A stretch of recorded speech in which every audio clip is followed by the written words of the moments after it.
week of the Beyond Elevated podcast. And it's the second time that we're going live, which is extremely exciting for us. I know that we had a lot of comments on the last show, so please keep those coming. It is week 8 of the NFL football season, officially kicks off tonight. I'm joined by some of the best people in the business. First, it's Percy Jones, brother from another mother, guy who likes to send videos out of me washing his car 12 years ago because I lost a bet in football. Percy, how you doing, buddy? What's up? I'm good, my brother. I'm happy to be back. And I'm ready to dominate you guys this week with my picks. Dominate. Those are strong.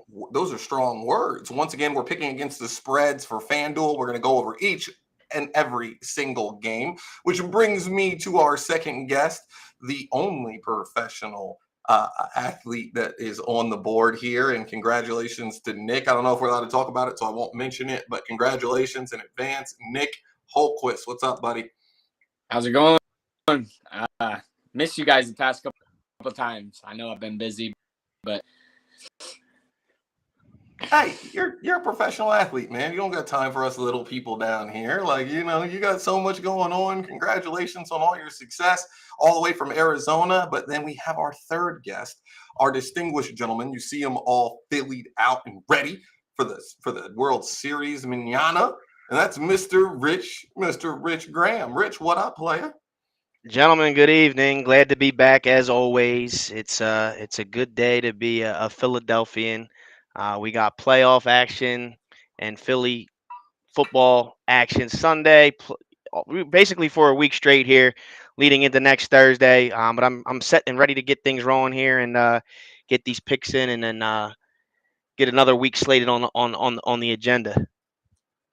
Rich, you look a little hungry. You tired? Hungry a little bit? You look like you're a little hungry there, brother. Well, yeah, Rob. I mean, this podcast I've been making my damn priority, and I haven't had a chance to eat dinner, so I'm a little angry. But we'll get through it and we'll manage. Okay, I sent my wife a text a little bit ago asking her to bring me something up to snack on, but I haven't gotten anything yet. This got sent through the cat door here. You have a cat door? Yeah. So the cat and the dog have separation. Can the camera see it right now? The camera cannot see it, and the camera cannot pan, so we're not even going to go there. Okay, all right. Sorry, I've never heard of a cat door. But anyway, let's get to this week of football. For those of you who are listening, thank you. Hit the like button. We're just going to go through each game. We're going to talk about the spreads, and we're going to have a lot of fun. Let's start off with tonight's game, and that is the Baltimore Ravens and Lamar Jackson going to Tampa Bay. Tampa Bay is favored by 1.5. Percy, what you got? Tom Brady is going to come through tonight, ladies and gentlemen. He lost last week to a team that a lot of us say on here, one of the worst teams in the NFL, and they got trashed last week. So I'm going with Tom Brady coming back this week. I don't know how they get it done. It's going to be in the air, on the ground. It doesn't even matter. Tom's going to show up tonight, and those boys are going to get it done. What's the line, bro? 1.5. Tampa Bay minus 1.5. Okay. I mean, the line right there shows you that they're going to win because, yeah, the Bucs win tonight. Everyone gets off of their Tom Brady this, Tom Brady that. And they run the ball, as we all know I love. If they run the ball and pound that rock, it's going to be over. What you got, Nick? I'm going Lamar beating Tom Brady tonight. I don't think are in the zone as they were the past couple years, and I think he's got something to prove tonight. So I'm taking the Ravens on this one. What you got, Rich? I'm gonna be honest. I'm not quite sure here. It's like you want to go with your gut. It's like and then you want to go with your heart. I think the difference maker here is that it's in Tampa. I think Brady's had enough of the critics. I think he's had enough of the AB trolling, and I think they get back on track this week. I'm not convinced that Lamar can close games, let alone on the road. I think if they can kind of keep the J.K. Dobbins train rolling, and he can kind of capitalize off the week that he had last week with almost 100 yards rushing and 2 touchdowns, they might make this a game. But I think that Tampa Bay does win outright here. So I'm going to go with the Bucks on this one. What about you, Rob? Very interesting here. When we're talking about power rankings straight from PFF, you have the Ravens that have the 30th defense in the league versus the Bucks, who have the 18th defense. I think when you look at the records here, they could be a little, miscalculated a little. I think Tampa Bay is a better team than this. I think that they're just getting hit with a lot. I'm going to go with Tampa Bay. And I think Tampa Bay is going to win this one. They are favored by 1.5, but I do like them with the spread. So we're going to go Tampa Bay. We're going to go Tom Brady. And I just think that they're going to get it together this week. Moving on to game number 2 on the docket, which is a really good one all the way out in London. Is it in London or in Germany? Is it in Germany? My bad. I'm trying to think. It's in London. Brother. Okay. Germany. Yeah, I thought so for some reason, but I'm tripping. Denver Broncos versus the Jacksonville Jaguars. The Jags here getting 2.5. Haven't heard anything yet if Russell Wilson is going to go or if he's not going to go. Has anybody heard anything about that for sure yet? If he's going to go or if he's not going to go. If he doesn't go, it's going to be the Mr. Ripken. Can we go here to Percy? Percy, what do you think? Jacksonville can get it done this week, guys. Jacksonville wins.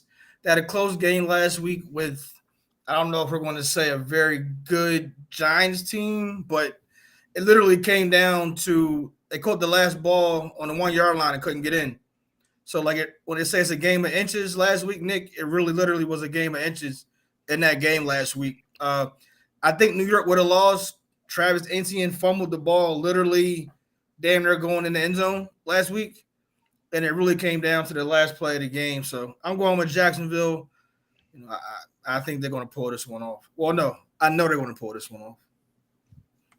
Yeah, I'm backing you on that one. I'm going Broncos. I mean, we've seen it throughout the past couple of weeks. I mean, with Russell, it's just I think the Jags are going to take this one. That's Rich.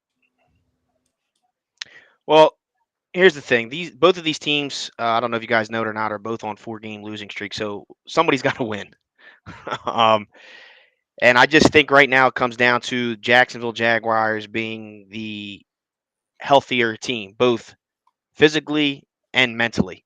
Because I just think this Broncos organization right now in this locker room is just a lot of disgruntled players. I mean, there's whispers this week that Jerry Jeudy's on the trading block. There's a little bit of a controversy in the running back room. Melvin Gordon, was thought to be the clear-cut number 1 starter, and then they signed Latavius Murray. Now he's sort of eaten into the carries and damn near taking over that first and second down role. And obviously things are 50-50 with this Russell Wilson guy. Who knows if he's really hurt? So give me the Jaguars here. I think Dougie P gets these guys back on track. It's a neutral site out in Wembley Stadium, and so there's really no home field advantage. So I do like Jacksonville this week, especially since I got a couple fantasy implications from the Jaguars side of the ball. Likewise. Hey, I like the Broncos here. I think the Broncos pull it out. Jesus. Yeah. You could call this the pick of the week. I definitely like. What was the line again? The line's 2.5. Okay.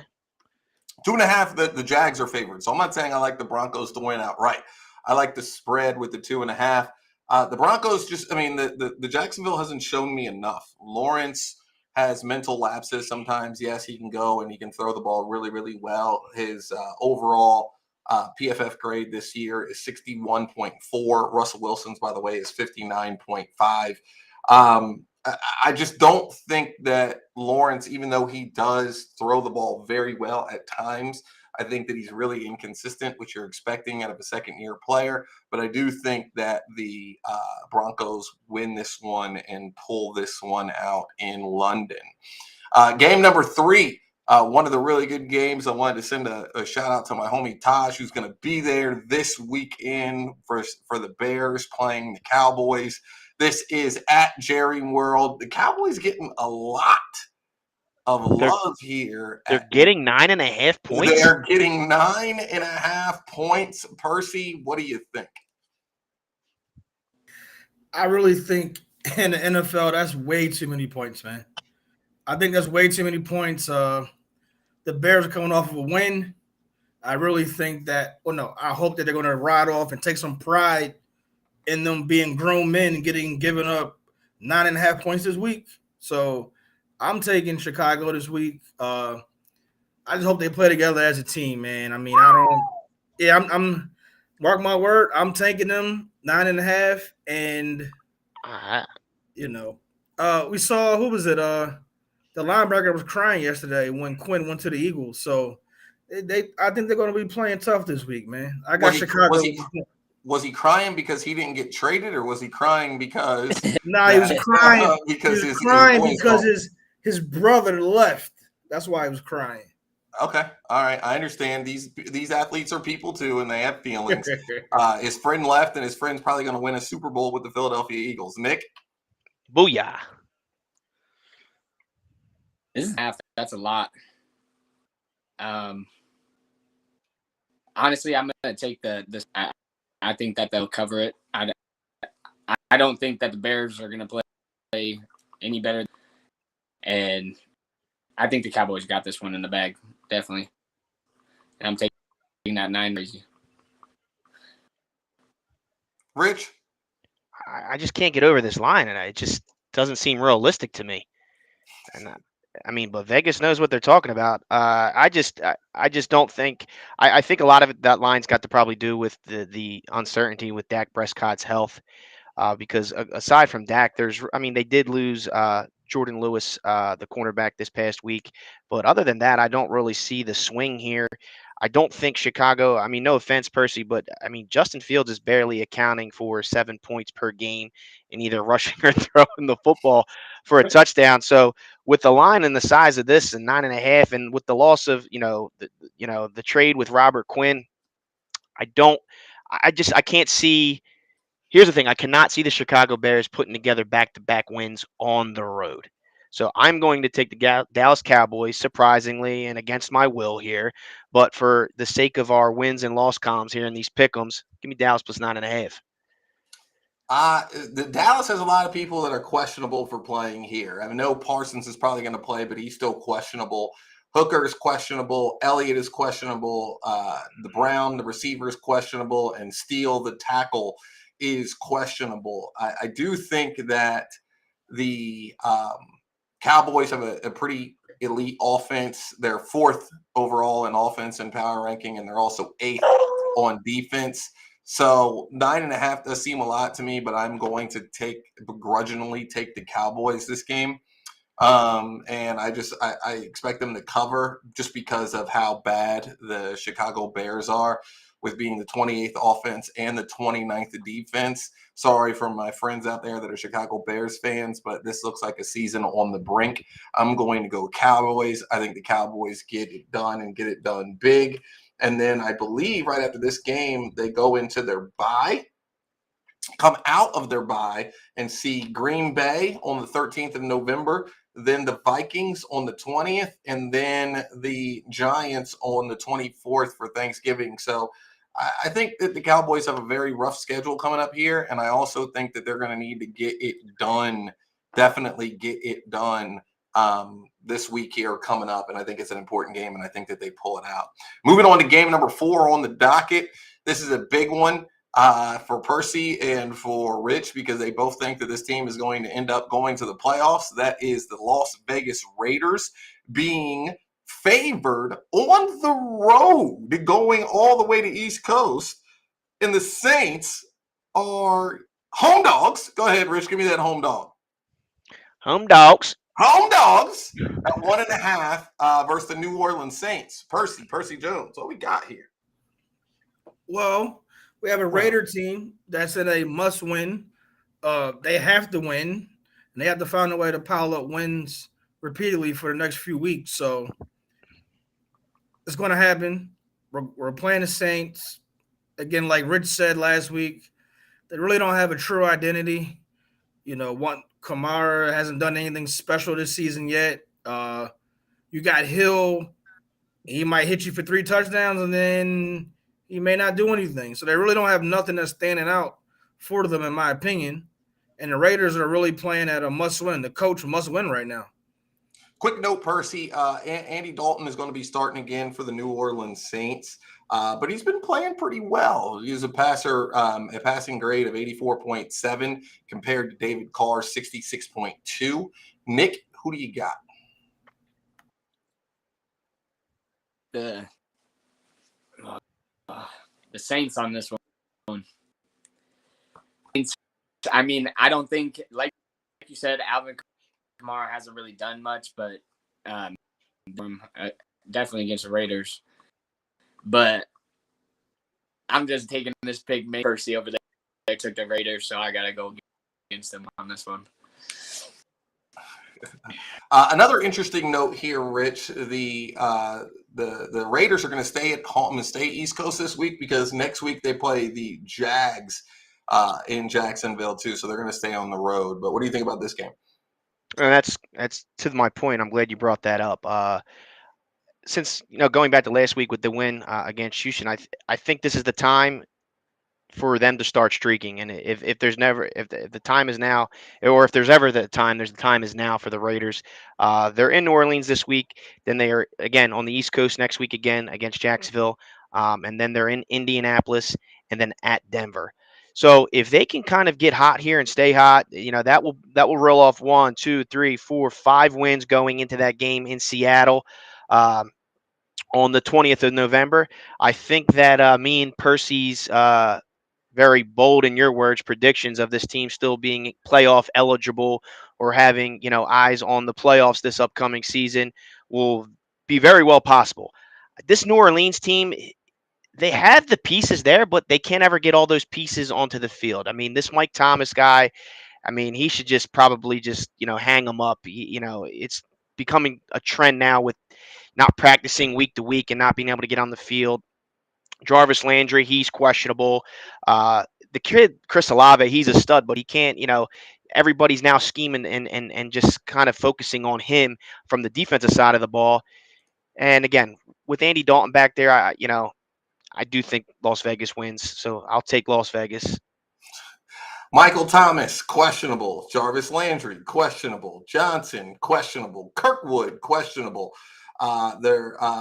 Lattimore is questionable, and I am going to go with the Raiders here. One amazing thing here about the Raiders is from a defensive perspective, they're 10th. From an offensive perspective, they're 11th. Their record really doesn't match with their talent.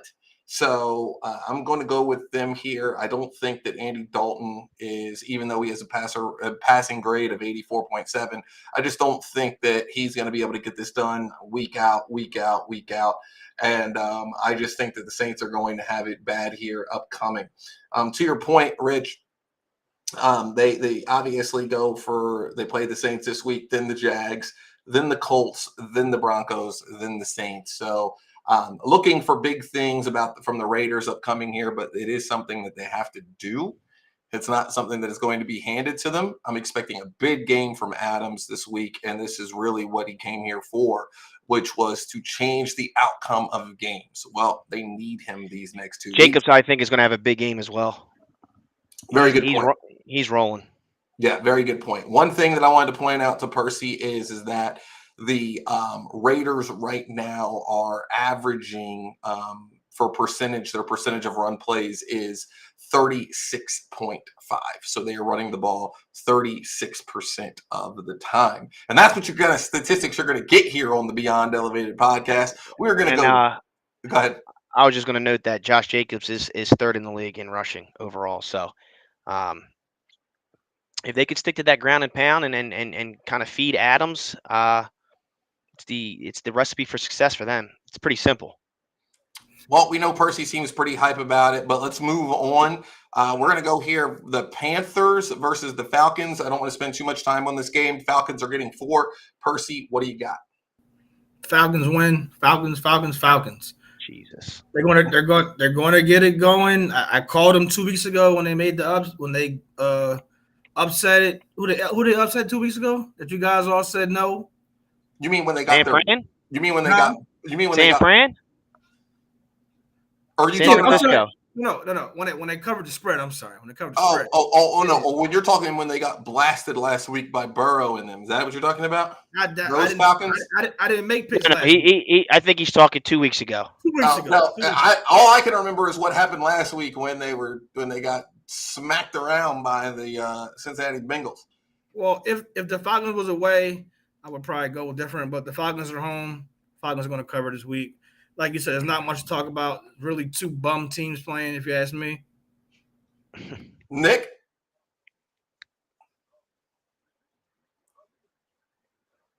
I think you're on mute, Nick. I'm going with the Panthers because the Panthers are my boys. Ever since Cam was there, terrible, but I'm riding with the Panthers. Nick, I didn't know you had a man crush on Cam. When that happened? Yeah, that was my win. I watched Cam. Who's Cam? Cam Newton. What do you mean? Who's Cam? Oh, that guy? Rich, who do you got? I tend to favor these teams that are playing with a chip on their shoulder. These Carolina Panthers, they're playing with house money. They really have zero to lose and everything to gain right now. And I think a lot of these guys that they're putting out there on the field are trying to make a name for themselves and already looking to next season and landing potentially a contract or starting role or whatever the case may be. So, I do, even though Carolina is on the road and this is the divisional matchup, usually these games are pretty decent. Again, but this year it's a little bit of a different story and a different case. But I think maybe the Panthers stay hot here, and you're going to hear a lot of. I mean, the whispers this week were, the fact that they named PJ Walker the starter as of Tuesday over a potential healthy Baker Mayfield and Sam Darnold. So I think, yeah, you got to ride the hot hand. You got to ride the hot hand. So I think we see Carolina squeak another one out here. So I'm going to take Carolina plus the 4. I think the real matchup here, number one, is Drake London. Drake London's been playing very well, and you have a secondary in the Carolina Panthers in Dante Jackson, and then also CJ Henderson that's just not playing that well. The secondary is not playing that well for Carolina. It doesn't mean that they can't turn it around. So I am going to go with my man from Temple University, Mr. PJ Walker. PJ Walker pulling this one out. They get 4. The Panthers are playing inspired football. They just beat up on the Tampa Bay Buccaneers and Tom Brady last week. Another division game in a row. Let's go Panthers. I'm riding with you, Carolina. Next game we have our Super Bowl favorites. And before we go into they're really not the Super Bowl favorites. Actually, they're third right now, but on FanDuel. But we, in our hearts, they're the Super Bowl favorites because I'm a fan. But before we get into the picks, I want to talk about the Quinn trade really fast. Let's talk to our resident Philadelphia Eagles fan, Mr. Rich Graham. Rich, what do you think Howie's doing here with picking up one of the biggest trades of the week with Quinn coming here to the Eagles for a 4th rounder? First off, GM of the year, or maybe GM of the decade, or maybe even the century. I wanted his head a couple years ago, but man, how that quickly changed. And for a 4th round pick, it's just literally a steal. And it boggles my mind how he's been pulling and wheeling and dealing and pulling these trades off. And listen, I'm not complaining in any way, shape, or form, because one thing we've lacked over the couple of the past years after winning the Super Bowl in 2017 was depth, both on the offensive side of the ball and defensive side of the ball. And this year, for the first time in a long time, and Rob and those who follow the Eagles can definitely relate, it's almost as if we don't have, and I don't want to really jinx anything, I'm going to knock on wood here, but a worry, because we have so much depth, whether it be, again, here on the defensive front, the secondary. I just think this is just one additional boost. And I said it in a couple podcasts. I said, I can't wait to see what this man does. It's something he's going to pull something before this trade deadline. And sure enough, up his left sleeve, he manages this deal. And I think, it's a win across the board for however you look at it. Percy? So, Rich, are you saying that you guys are going to cover the spread? No, he hasn't made his pick yet. We were talking about No. Quinn. Now we're talking about the spread, and you may talk now. See, we gave you the chance to talk when not Oakland, but the Vegas was playing. Now you want to rain down on our parade. How many games have the Raiders won this year? We're talking about the Eagles and the Steelers right now, guys. Okay, just making sure we're on the same page. We let you talk when it was your turn. We made a big trade this week. We got an elite edge rusher. Now, do you think the Eagles are going to cover the spread? Go ahead. I think the Eagles are doing phenomenal right now. Like Rich said, for the last couple of years, it's like, what are y'all doing?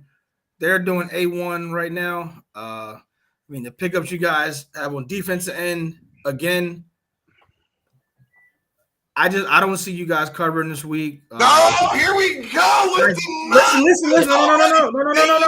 The Eagles hate has gone. No, it's not. It's not hate. The Eagles hate. Nick, go ahead. It's not hate. Will the Eagles win? Absolutely. Will the Eagles still be undefeated? Absolutely.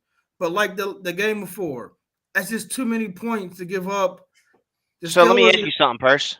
Yes, sir. You putting in a bet on FanDuel or a parlay, leg with the Steelers? With the Steelers involved? Rich, do you have FanDuel?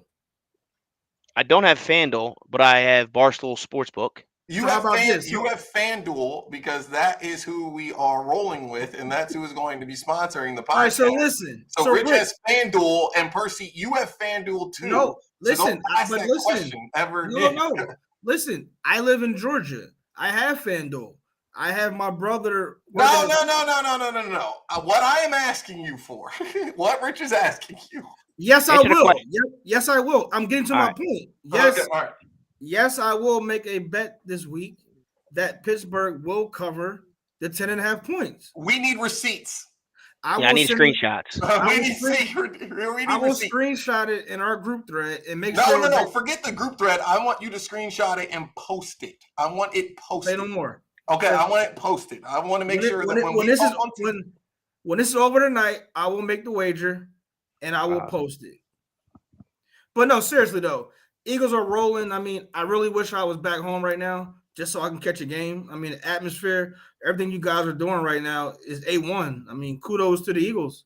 Yo, but guess what? Eagles are 6-0, and these Phillies are just overshadowing that so much right now. It's insane. They are. But guess what? When the Phillies win, it's going to come right back over to the Eagles. Oh, yeah. Yeah, and we're going to go win the Super Bowl. Nick? Not if we're going to go win the Super Bowl. Nick, 10.5. And in lights of Thanksgiving, in lights of Halloween, Percy, boo, BOO, sheet, SHEET, against your feelings against the Philadelphia Eagles. Boo sheet. Nick, go ahead. Yeah, I think the Eagles covered the spread. And like what Rich was talking about, over the past couple, what are you doing? But I honestly think they sat down and they took the time to actually rebuild going. And the way that they're working around all these trades and everything, I think that it's fantastic. And they're going to be a threat this year. Like, definitely going down the road. I'm not going to say that they're going to be a threat. That's for sure. So I got Eagles covering the spread. You, Rich? Oh, yeah. Go ahead, Rob. Skip me. All right. I'm assuming, Rich, you're picking the Eagles. I'm going to pick the Eagles too. I hate to talk about the secondary so much and when I'm talking here, but just to everybody's point here, the Steelers are still passing the ball 65% of their plays. When you want to talk about the balanced offense, and I know that we always talk about that you should be throwing it at least 58 to 60% of the time, but the Eagles are throwing it 52% of the time, and they're running it 47% of the time. Why do I think that's important? Because obviously, when everybody's talking about Jalen Hurts right now and how great Jalen Hurts is playing, but I think the reason that he is playing so good is because of the offensive line and the ability that we have to run the ball. And I feel that he wouldn't, and this goes back to Lamar Jackson, right? Why I felt like Lamar Jackson would be and we'll pull the statistic in a little bit, why I felt like Lamar Jackson would be an MVP this year is because I felt like that the Baltimore Ravens should get back to what they're used to and running the ball, the 48 to 50% of the time, and then passing it to give Lamar the extra time and the extra room to get those passes off. I'm not saying Lamar is not a great quarterback. I'm not saying that Jalen Hurts is not a great quarterback, but I don't think that he's as accurate as some of the elite quarterbacks in the league as far as an accuracy is concerned. So what do you do as a head coach? You do with what you have.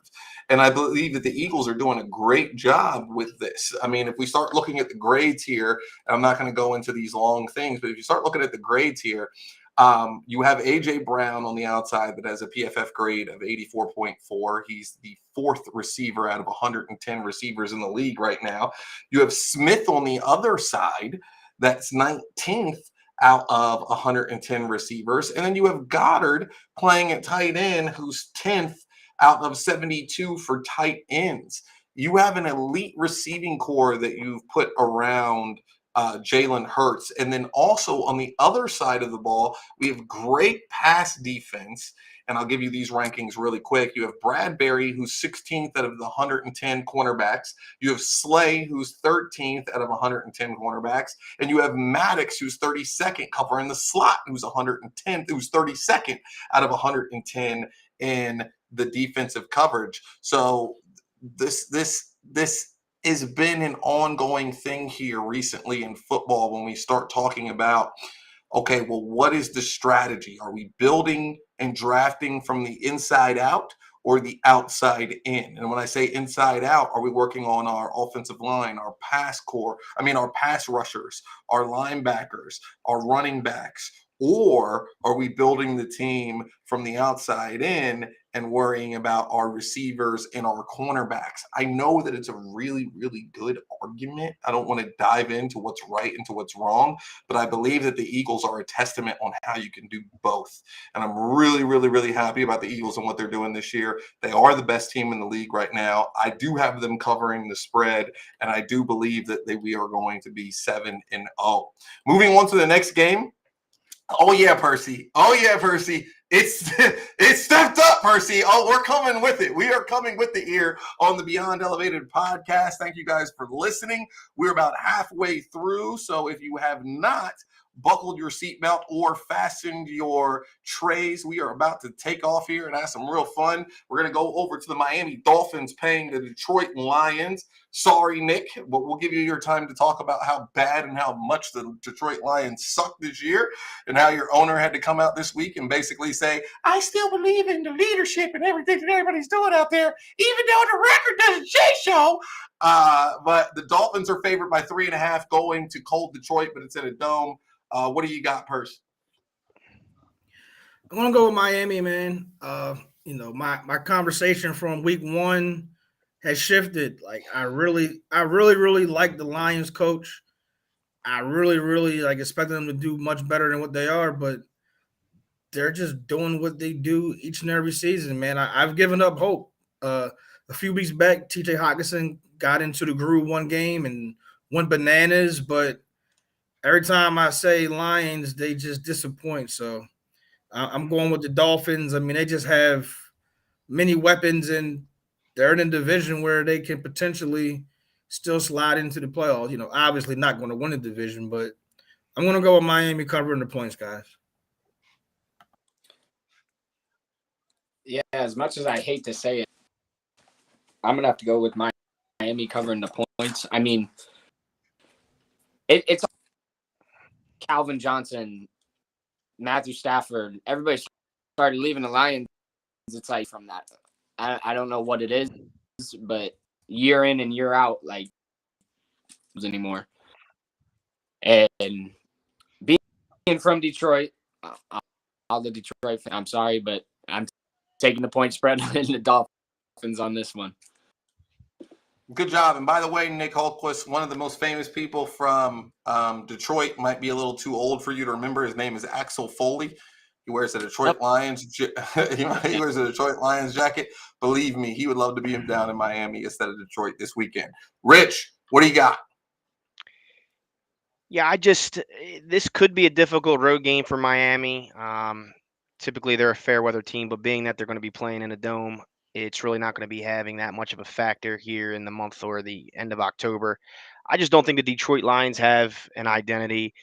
I do think that they get Swift back this week. From what I was reading up on, I just don't know how much of Swift you will actually see and whether or not they're going to have him sort of on a pinch count. And I don't think Amon-Ra St. Brown is going to be able to go this week. He still is in concussion protocol as of today. So he's questionable. But on the Miami side of the ball, we talked in the podcast last week about the duo or the trio in Cincinnati. But I truly believe that this duo in Miami, in Waddle and Hill, might be right there with that Cincinnati trio, if not, maybe just a notch above. So if this Miami team can get up early on the Detroit Lions and the Detroit Lions as of lately, how they've been trailing in games and playing from behind, I think Miami might run away with this one. It may be a close game, maybe not. I do like Miami outright, but I also like them with the line here of -3.5. I'm really interested to see though this week what last week we saw Tua out there kind of playing a little reckless, getting outside of the pocket. Basically, maybe that concussion he forgot how to slide, or what sliding was, or what that entailed. So, yeah, I like Miami here. How about you, Rob? What's your thoughts behind all this? I like Miami. It's one of my locks of the week. Tyreek Hill going against the secondary. And by the way, Tyreek Hill first in rankings out of 110 wide receivers, going against a secondary that owes the highest person that's ranked in their secondary is 53rd out of 110.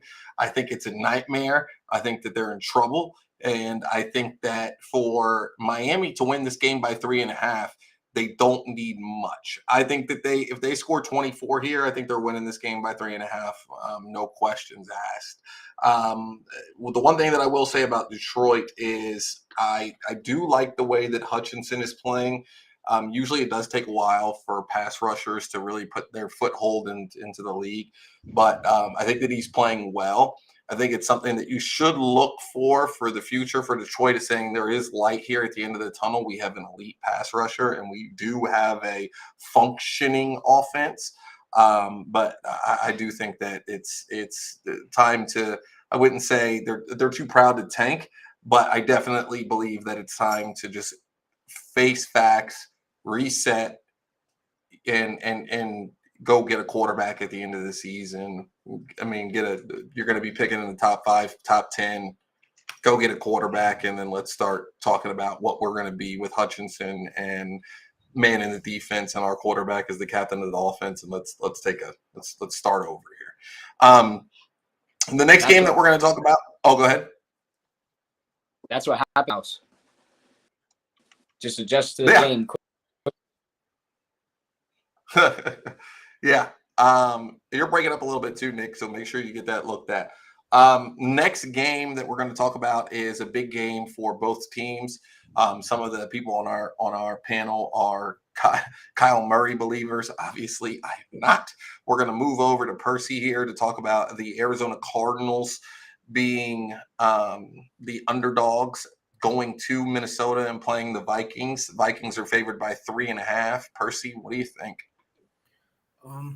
You just mentioned, Miami was your lock of the week. Well, we're on my lock of the week, guys.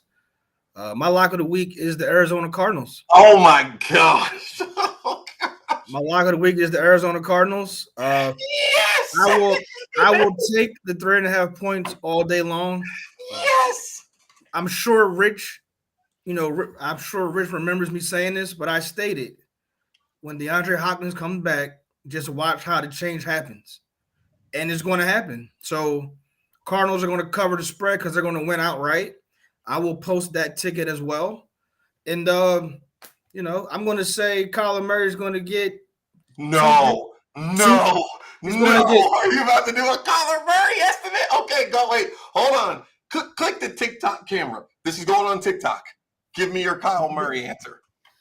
I'm going to give you 2 touchdown passes. One is Hopkins did not get in the end zone last week. He will get in this week. And they're going to win the game. I'm going to say 27-20 Cardinals. Mark my word, lock of the week. If you're a gambling person like myself, take Arizona. Thank me later. Rich, while Nick's working on this stuff. Yeah, Minnesota coming off the bye week at home. I understand DeAndre Hopkins was a huge X factor in that win last week. I think he had like 14 targets, 10 receptions, didn't get into the end zone, but I still just don't think that's the thing. I just don't think that it can be all DeAndre Hopkins, and I just don't think it could be all Kyler Murray.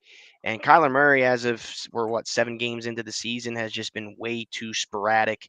And I just don't think he's playing the football that he's comfortable playing. And, Kirk Cousins, he's just he may be the most underrated quarterback in the league. And that's crazy because he has probably one of the top 3, if not almost top receiver in the league in Justin Jefferson.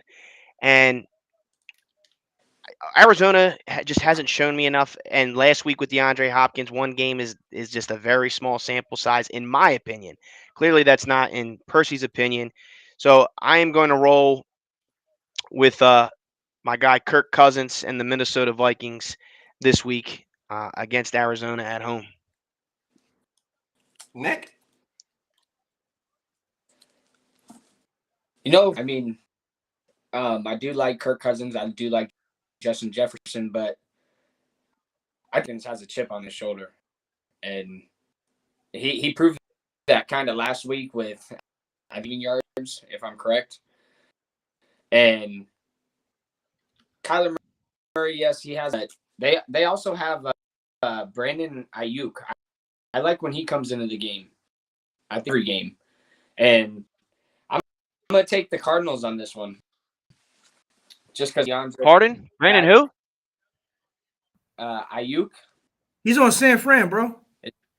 Who's the dude from ASU? That's running back. Benjamin? Eno Benjamin. Benjamin. Sorry. Yeah. I'm going to take the Cardinals. I think that they'll see with it being the second week back with DeAndre and what he showed last week. I think the 3 and 4 Cardinals are getting ready to show us once again why they're one of the worst teams in the league. At 3 and 4, Kingsbury's going to get fired at the end of the year. And Rob, hey, this is for real. And I just don't believe in Kyler Murray. They have the 18th ranked offense in the league. They're passing the ball 65% of the time. I think that it's going to get worse coming up here down the road. They got to play the Vikings this week. Then they go see the Seahawks, and then they go see the Rams, and then they go see the 49ers, and then they play the Chargers. This is a tough schedule for the Cardinals, and I also believe that they're just going to get beaten up. I don't think that they're that good of a team, and we're going to see, but I'm taking the Vikings, and I think the Vikings are going to improve to 6-1. And if you ask the average football fan right now, just on the street, that doesn't really know that much about football, about like, what do you think the Minnesota Vikings record is? People wouldn't say 5-1, and they're probably the second best team in the NFC. But they are. I mean, I can't remember who they lost to, though. That's the thing. The Eagles. Oh, yeah. But if I had to pick between the Vikings or the Giants being the second best team in the NFC, I would definitely pick the Vikings. Moving on to the next game, and this is 9 out of. Moving on to the next game, we're going to go the Patriots being favored 2.5 over the New York Jets. And yes, this is what it says. The Patriots are favored 2.5 over the Jets. I'm going to check that to make sure that that's right. But Percy, what do you think? And again, this is only because what I got probably 33 years of watching the NFL, man. On paper, I want to say it's an easy game for the Jets, but Vegas doesn't like to lose, Rich, and you got the Patriots as the favorite. And the way your guy, I mean, I'm saying your guy because you know a lot about him. Say his name, the quarterback. Bill Belichick said he's starting Mac Jones. Yeah, Mac Jones is in. Yeah. Mac Jones is starting this week. So you want to repent real quick, Purse? Whoa, will he make the whole? Let's talk about this. Let's talk about this for a second. Forget the line for a second. Nick, I'm gonna come to Rich here because Rich, you've been on the Zeppy train here for a while. Bill Simmons has been saying a lot in his podcast here recently. Longtime Boston fan, supporting the Boston sports. If you guys don't listen to the Bill Simmons podcast, not you guys on the panel, but you guys out there, you should. Bill Simmons is one of the best in the business, and we look up to him here at this podcast. And The Ringer, congratulations, you guys. It's all the Spotify deal for over 300 million. Congratulations, Bill Simmons. But he's been talking about Belichick's greatness, but this is one of like the worst decisions that Belichick has ever done in the history. We've seen previously how quarterback controversies work out. They're just not good for the team. And I'm not saying that you should have definitely gone with Mac Jones here or not. All I'm saying is that just making this an issue in general without just leaving Mac Jones, let him sit for a while and see what Zeppy has, or sitting Zeppy down and not pulling Mac Jones after 3 series.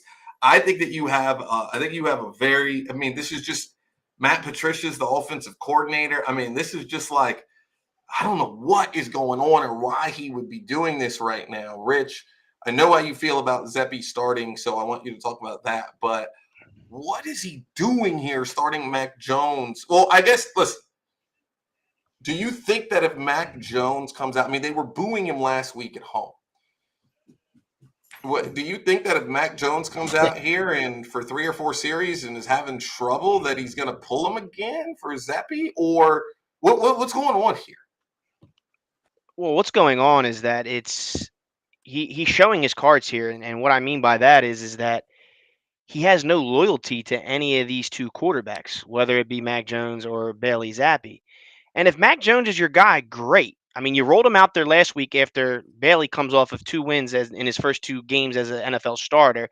You roll Mac Jones out there last week, clearly showing your confidence in Mac Jones, but then you pull Mac Jones for Bailey Zappi. And then you announced this week on Tuesday that you're going back to Mac Jones. So then why do you pull Mac Jones for Bailey Zappi halfway through the first half last week against the Bears on Monday Night Football? And then it's the mental aspect of what you're doing to these 2 young. I mean, Bailey Zappi's a rookie, and Mac Jones is, I don't know if this is sophomore year or his junior year. Yeah, second year in the NFL. So you're really not giving them any mental confidence in what you're doing right here and now. And of course, Bill Belichick's got his weird and odd ways and theories. So there's probably deep down inside of Bill a reason as to why he's doing this that none of us will ever know. But I just don't think that it's showing any loyalty. And from a head coaching standpoint, if you're not giving that to the person or the position that is most important on that team, that's an issue, in my opinion. So it's going to be interesting to see what Mac Jones does. I just think the way Bailey was performing and what he brings to the table, I just think he has a lot more upside than Mac Jones. And right now, I think that's what the New England Patriots need is that little bit of upside. So we shall see. Should be interesting. But my guess is that Mac Jones takes the L this weekend, and I like the Jets. Percy, who do you like? Now that you guys told me that Matt is back starting, Jets. Jets. Nick, Yeah, I'm taking the Jets, but following up, well, like me being a coach at the best guy that I have to play with is going to be the guy that I run with. I have a second string guy that comes in behind my starter because my starter goes down or something, and I'm giving him that opportunity, and I'm going to keep giving him that opportunity until he can prove himself different. I hate that mental game that Rich was talking about. Like, you're either mentally messing them up, or I don't even know what he's trying to do. Because as a receiver, drop a ball, I'm not going to instantly pull you out of the game. I give you your one. I tell my receiver, shake it off. And then if you keep consistently do it, yeah, then we're going to have to go a different route. But he's been proving himself. I don't see why you go a different route. Just game. Yeah, I don't know what the answer is. I'm gonna roll with the Jets just because of how well they're playing. But no, what? Nope, never mind. Take that. Cross that out, Rich. I'm not an idiot. I'm not an idiot. Bill Belichick, second-year quarterback. We've seen this before. Zach Wilson. We've seen him humiliate the Jets year in and year out. No matter who's back there at quarterback. I can't pick the Jets over Patriots. We know what's going to happen here. I think this is a really big, important game for the Jets franchise. Well, I think this is a huge game. Go ahead, Rich. no, it's a very big, important game for both of these teams because with it being a divisional game in that AFC East, the Jets are 1-0 and New England's 0-1. So this is a huge, huge, huge, huge swing game. And if anyone who has a short-term memory, the Jets are looking for their fifth in a row here. And then next week, do you know who the Jets have? Oh, Yeah. Oh, sorry. They have 4 in a row. They're looking for their fifth in a row. So if they can get this win, they got the big boys next week, and that is going to really shape things up to be a really interesting game against those Bills. right now that line sits at 10.5. For next week. Yeah. The Jets are at home. The Jets are at home too. Home dogs by 10. Can you imagine? Listen, I'm just letting y'all know now. I'm riding these Jets until they take an L. Well, they might take an L this weekend because Vegas thinks that Bill Belichick is pissed for getting humiliated on Monday Night Football. But let me tell you something, Rob. Bill Belichick could be as pissed as he wants, but is he out on that field playing those downs? Oh man, I don't know. No, but sir. He's the type of guy that just the defense, man. Okay, anyway, we'll move on. Let's go on to the next game. Really, really big game next. Titans versus the Texans. I don't want to spend too much time on this. I was being sarcastic. I got the Titans the Titans being favored by 2.5 over the Texans. Percy. You already know. And if anyone listens to me, Titans. Nick. Titans. Let's get it. Rich.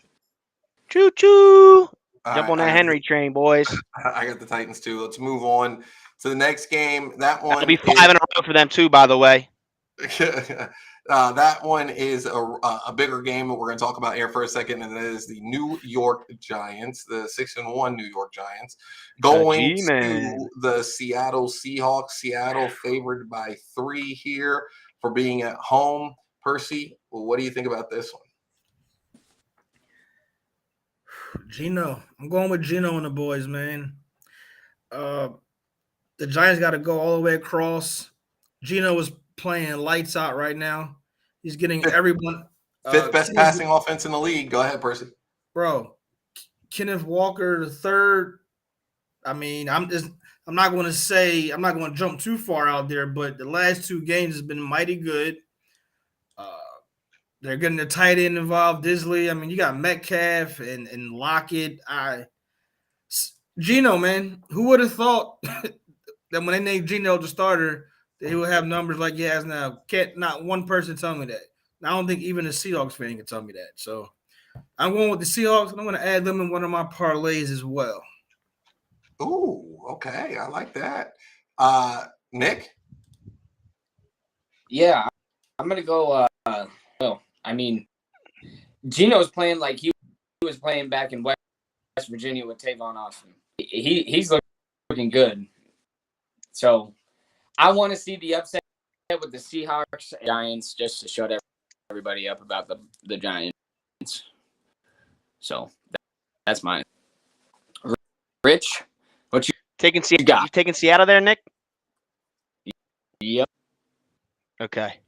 So I got to be very, very clear and precise here because I've been riding this Geno train heavy. Okay. So Seattle wins this game outright. There's no chance in hell that the Giants can go coast to coast and pull this win off in Seattle. But for the sake of this, what we're doing here, give me the G-Men +3. Ooh. Seattle wins on a last-minute field goal. Okay. I like the G-Men too, Rich. I just think that they're just playing some inspiring football here. And they match up very, very well. Well, Rob, I don't want to interrupt you, but I don't like the Giants to win this game. I like them to cover. I understand, and I'm calling them to cover too. I don't know who's going to win the game. I really don't. I know that the Seahawks are playing very, very well, but the Giants are 6-1. They're playing really well too, and I like the Giants here, and I like them to cover. I don't want to spend a lot of time on it. Just wanted to tell you guys that's just how I'm feeling. Don't want to spend a lot of time on this one either. It's the Commanders at the Colts. The Colts are getting 3. I like the Colts. Percy? I like the Colts. I really don't know how the Commanders pulled that stunt off last week. I like the Colts. They've been very disappointing, man. The running game has not been there. And you know I'm a guy that loves good running offenses. I think Jonathan gets going a little bit this week. I'm looking forward to see the new quarterback that's going to be behind center for the Colts. And I mean the Commanders just the Colts all the way. Yeah, I'm going with the Colts. It's kind of like a no-brainer. Yeah, I won't spend too much time on this one. I'm going Colts. Commanders. There's just nothing I can say to try to back. They pulled out a win. Rich rubbing his hands. This one just fell right into my lap because this is where I separate myself. You guys all took Indy, Jesus. and I got Tyler Hinkie here, and I got Sam Ellinger down here. So give me them Commanders +3. Let's go. I'm taking the Colts. Let's move on. This is ridiculous. All right, that will be your mistake. Big game here. We're going to talk about the 49ers going to the Rams. 49ers are getting 1.5 here. Rams are the underdog at home. Home dogs. Percy, what do you got? So when they played earlier in the year, 49ers just was on top of everything. I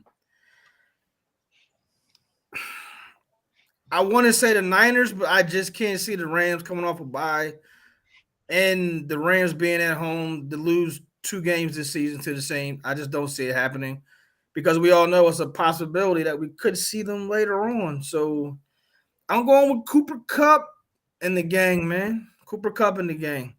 He's going to probably have 13 targets, 10 receptions, Rich. Cooper Kupp's my idol. And I don't know because I like this is a rival game and the Rams here. I'm gonna go with Cooper Kupp, my boy, my idol. Pull this one out. Well, I don't think Debo is going to be a go this week, and I think that hurts that offense a lot. And historically, Jimmy Garoppolo doesn't play well against LA, even though he did, beat them earlier on in the year. But coming off the bye, as Percy mentioned, and do they get Van Jefferson back this week? I believe so, yes. Yeah, I believe they get Van Jefferson, which is going to be crucial. And I think coming off the bye, getting healthy, I think I said it a couple weeks back that I think the reason why Stafford's sort of been lacking is that, he hasn't had his full arsenal. And so with the addition of Van Jefferson, he's been kind of catching on, or I could say Robinson has been catching on, and Cooper Kupp is just sort of a given every given Sunday. Give me LA here plus the 1.5. They don't lose twice this year to San Fran. This is one of the interesting matchups for the week, guys, for me. You have a bunch of players here on the injury list for the 49ers, and the 49ers are looking good, but it always comes back to how Jimmy Garoppolo is playing. He is a passer PFF grade right now, 65.2, compared to Matthew Stafford's of only 62. Do I believe in Matthew Stafford more than Jimmy Garoppolo? Yes. The current Rams defense is fourth, but this is a division game and it just always gets sloppy. Give me the 49ers with the 1.5. I think that Jimmy Garoppolo goes in and I think he gets it done. I like the 49ers, but I could see this game going either way. As you can see, the spread's only 1.5. It's a division rival game. These two teams are going to go at it. Remember also, this is kind of a payback game for the 49ers as well. They were kicked out of the playoffs last year to go to the Super Bowl by the Rams, and these two teams just get after it. Next game we're going to discuss is the first time, I believe, in Aaron Rodgers' career he's been a double-digit underdog, and that is the Packers going to the Buffalo Bills. Buffalo is getting 10.5. Percy, what do you think? This is the third game this week, guys, that is almost double digits. Josh Allen, Stephon Diggs. I mean, the offense is playing well. I just can't see the Packers just continuously losing, Nick, it's like I can't see it happen. I've never seen it happen since Aaron's been in the league, and I'm not going to sit here and say it's going to happen again. So, I'm going with Green Bay with the 10.5. Yes, they're playing in Buffalo. Yes, they're playing away. Yes, everything pointing, Nick, and showing that why I would not take the Bills. And that's the exact reason why I'm taking the Bills, because the NFL is about this. And I don't think they're going to let that happen, man. Somehow, some way, Aaron Rodgers has to pull his team together and get these young guys going. Packers. When you say this, our listeners that are on the podcast aren't going to be able to hear that. I'm sorry. This meaning it comes down to dollars and cents. Does the dollar say that the Packers are going to cover the spread this week? Yes, because the majority of the non-betting world is going to take the Bills to cover the spread. So Vegas would rather pay out a little bit of people with the Packers instead of paying out, like I told you guys when the Raiders played Kansas City, everybody and their mom took Kansas City. Well, I'd rather pay out the people that took the Raiders because it's going to be less money to pay out, more money coming home. That's just the way I think about it, guys. Okay. Nick? I just got to say, did y'all see Aaron this week about his chakra? No. Yes, I did. I was cracking up when I read that. I mean, he definitely feels in there something. He's going to get in the groove. If this was any other team besides, I have to agree with you. But here I'm taking the Bills 10.5. They're a ball team, and I don't see Rodgers changing this week and getting after. Lazard is doubtful too, by the way. Rich?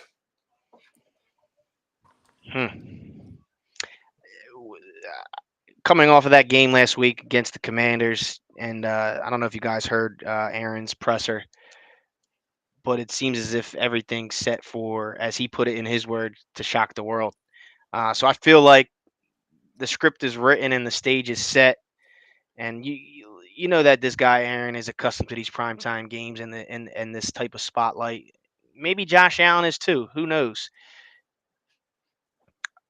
First and foremost, that is a lot of points to be given Aaron Rodgers. 10.5. There's a part of me that says, yeah, the Bills probably win, but the Packers cover. But I'm going to make a bold prediction here, and I think Green Bay wins outright with the points. Give me Green Bay. Wait, outright or with the points? Both. Okay. I'm glad we are. Game right here for the Buffalo Bills is basically what I'm trying to say without trying to say, but I just said it, so here we go. Oh, this is a tough one. This goes against your feeling on legacy versus like what's happening right now, and are we prisoners of the moment? Give me the Packers, and I'll take the points just because I just think that there is no way that Aaron Rodgers is going to let this go down this way and they're going to go get smacked. Like, I just don't think that it's going to happen. I can't see him going into the game thinking that they're going to get smacked and supposed to get smacked and then getting smacked. I just don't see it. But, hey, the reality could be different, but I'm going to go Aaron Rodgers and give me the points. Let's talk about the last 500. Look out. We'll see. We'll see. I still said that they were going to make the playoffs, but let's go to the last game of the week. And that is a great rivalry. That is the Cincinnati Bengals getting 3.5 over the Cleveland Browns. I'm very interested to see where Percy goes. It looks like Jamar Chase is injured. Has that been confirmed, Rich or Nick, that he's going to be out for the next 4 weeks? Yeah, they put him on the IR. It's official. Whew. Yeah, Percy, it's his hit, man. That's a big loss. Percy, who do you got? It's a big loss, and big loss for another team of yours that starts with fantasy and ends with football, right? Man, I got a call today from our ex-commissioner, but the guy whose league it is, trying to get me to trade with him about that. But it's a big loss. But I've been saying it for weeks, Nick. They got 3 receivers that can all snap at any given time. Now, don't get me wrong. Chase is above the other 2. And yes, indeed. But I just think the other 2 get involved, Rob, and they're going to have to give the ball to Mixon like they have been doing. And they're going to cover. I mean, it's going to be a tough one. They're playing away. For me, that hook really got me like, So when I do make my plays this week on FanDuel, I will buy the hook.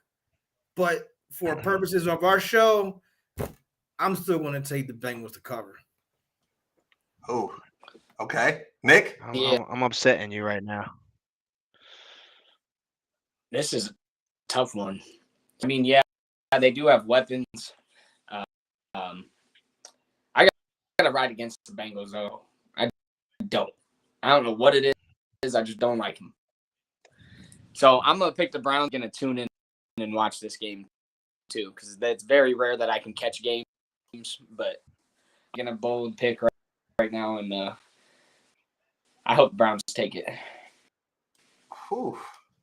Rich? So we have one Cincinnati in favor of Percy, one Cleveland in favor of Nick. And you and Percy have been saying the Browns are going to go to the freaking playoffs. I know where Rich is about to go with this. And he's going to make it make sense, too. He is. Past 2 weeks, Chubb's been under 100 yards rushing. He has to get back to it. He has to. Chubb gets over 100 this week. 2 scores. I believe it. And I think this defensive front is going to get after Burrow. And I think Burrow, without his number one, is going to be a little out of sorts. It's a divisional game. It's going to be a good game. I hope it's a good game. I don't really think Cincinnati loses a lot by Jamar Chase not being there. They have a lot of depth in that skill player positions. But I do like, and I'm still going to ride my dogs, the Cleveland Browns, +3. Send it.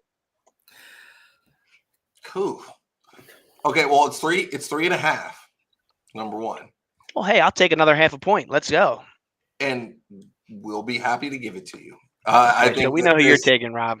I think that this game is going to, at the end of this game, I believe on Monday morning, we are going to be having discussions about Joe Burrow entering the MVP race.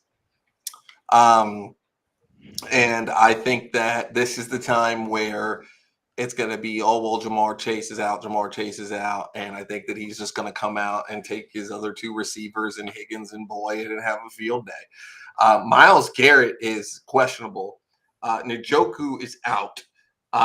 There's some pieces here with Cleveland that I just think that if they get behind for any reason, if they get 10 to 14 behind, I think just throwing Brissett back there and just saying throw it to win us the game is a tough one. Now, to your guys' defense, I do definitely think Cincinnati wants to run the ball, not Cincinnati, but Cleveland wants to run the ball, keep control of the clock. But if they get behind, I think they're in trouble.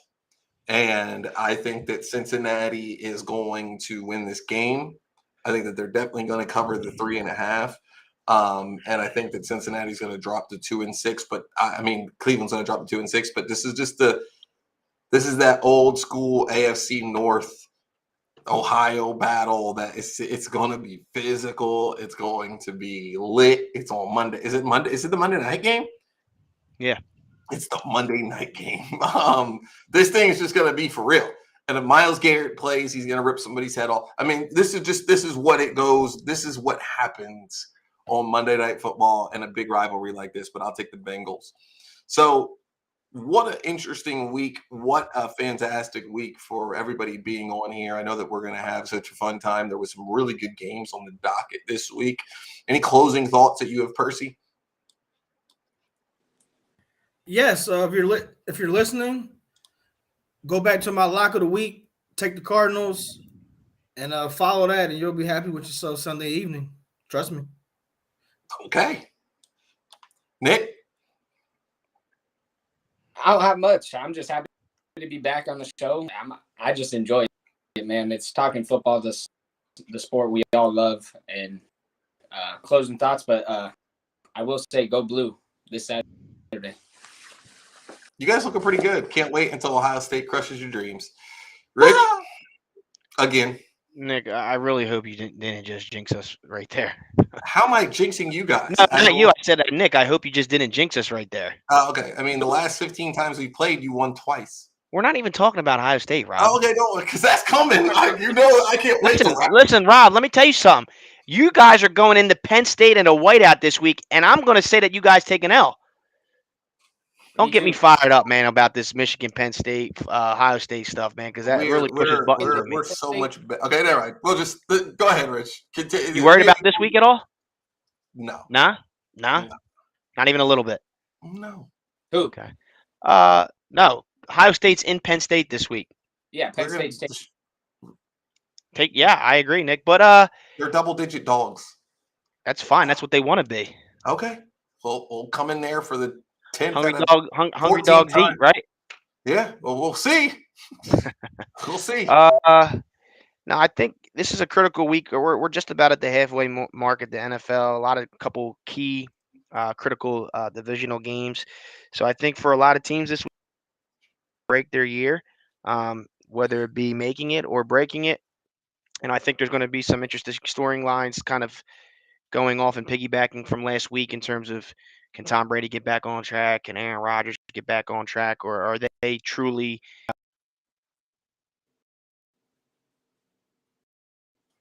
Yeah. And, that is the Beyond Elevated podcast this week. We've had such a wonderful time with everybody that is here. Thank you guys for tuning in. Really appreciate everybody for being here. God bless you all. See you later. Thank you.